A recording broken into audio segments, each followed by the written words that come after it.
YouTube, mais uma vez estamos aqui para conversar com vocês. Desta vez vamos trazer o assunto sobre eleições em 2 turnos. Foi o que aconteceu agora, neste último final de semana, precisamente domingo passado, houve o segundo turno das eleições municipais. Essa questão de eleição em 2 turnos pode até muitas pessoas pensar que é uma coisa nova, mas não é tão novo assim. Pela primeira vez que foi introduzido no Brasil o voto em 2 turnos foi em 1932, na era Vargas.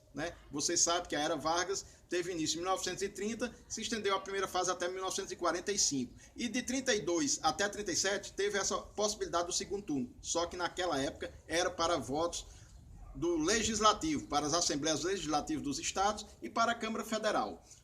Mas isso não durou muito, foi até 37. No Estado Novo acabaram com essa possibilidade. Anos depois, só em 1988, quando teve a nossa Constituição, a nossa Constituinte, voltou à tona esse mesmo assunto e promulgado na Constituinte. Todos aqueles que foram eleitos em 86 trabalharam, os constituintes trabalharam ano de 87 e 88. E no dia 5 de outubro foi promulgada a nossa Constituição, a Carta Magna do nosso país, aquela que rege todas as nossas leis, todos os nossos códigos. Então, tudo está lá na Constituinte. E em 1988, Dr. Ulisses Guimarães, que era o presidente, promulgou aquela nossa Carta Cidadã. Então, introduziram o voto em segundo turno. O que é o voto em segundo turno? Em 2 turnos. Isso aí, para presidente da República, para governadores de estado e para prefeitos de cidades que tenham acima de 200 mil eleitores. Isso aí é uma forma de referendar aquilo que seja realmente a vontade popular, seja expressiva de uma forma tal que não deixe mais dúvidas. Mas não é obrigado que tenha, nessas condições, seja obrigatório o segundo turno. Poderá haver segundo turno. Se o candidato, algum desses candidatos que disputam essa eleição, atingir mais de 50% dos votos, 50% mais um, então ele liquida a fatura logo no primeiro turno. Foi o caso de São Paulo. Hoje, São Paulo, que é o maior colégio eleitoral do nosso país, o candidato João Dória, ele conseguiu ultrapassar esse limite de votos. Então, ele foi eleito em primeiro turno. Em outras capitais, em 18 capitais principalmente, os candidatos não conseguiram passar, nem atingir esse número aí. Então, os dois mais votados foram para o segundo turno, para que a população, como foi no outro domingo, fosse lá referendar isso aí.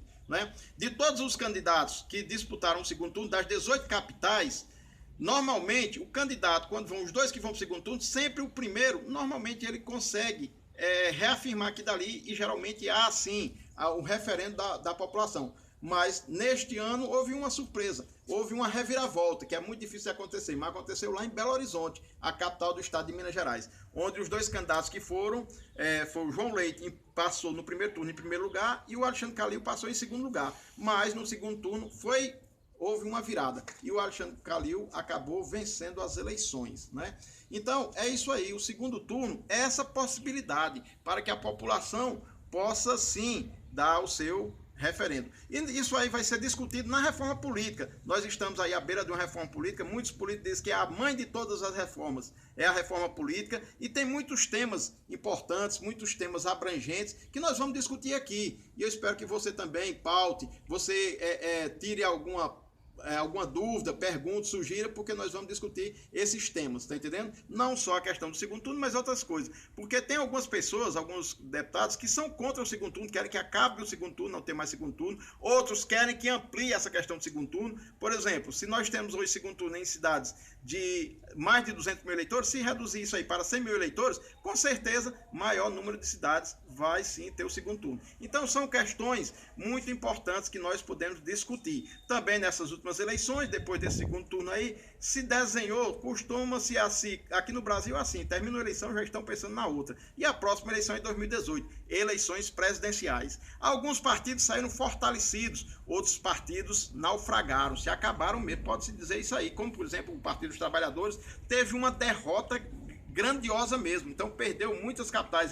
PT tinha mais de 600 prefeituras, hoje está em torno de 200 e poucas prefeituras, perdeu bastante. O PSDB teve um aumento, sim, mas também dentro do PSDB há, sim, um racha dentro do partido, porque há o PSDB de Aécio Neves, há o PSDB de Geraldo Alckmin. Geraldo Alckmin é quem saiu fortalecido, ele que é governador de São Paulo, conseguiu eleger o prefeito, João Dória, então sai muito fortalecido. O Aécio Neves perdeu mais uma vez lá em Minas Gerais, porque já havia perdido na eleição passada para governador, perdeu agora novamente o prefeito de Belo Horizonte, da capital, então ele sai um pouco fragilizado. Novas lideranças como o Alexandre Calil, que é o prefeito de Minas Gerais, que é uma coisa nova, não é um político tradicional como aqueles outros que já há muito tempo militam na questão política, então pode ser uma coisa nova. Então nós temos aí muitas coisas para o novo cenário, né? A deficiência do PT em se manter num páreo para as próximas eleições, o PSDB fortalecido, principalmente com o Geraldo Alckmin. Também tem um candidato novo, como Jair Bolsonaro, que tem um nome aí que não tem uma grande estrutura partidária, mas pode vir a surpreender também, né? O Ciro Gomes aqui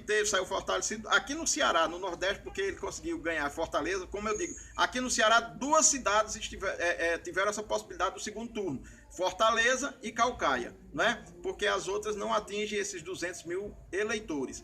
Então ele também é um candidato também a presidente da República, e nós vamos aí discutir isso aí, as possibilidades dos candidatos aí, a questão da reforma política e esse espaço, como eu digo, o nosso espaço aqui no YouTube é muito sobre política, a questão política nacional, a questão do Estado e também a questão local. Nós vamos sim focar também todas essas questões, e com a sua participação, nos pautando, nos sugerindo e também questionando, a gente vai dar sequência ao nosso canal Bebel do Icó. Muito obrigado e um forte abraço.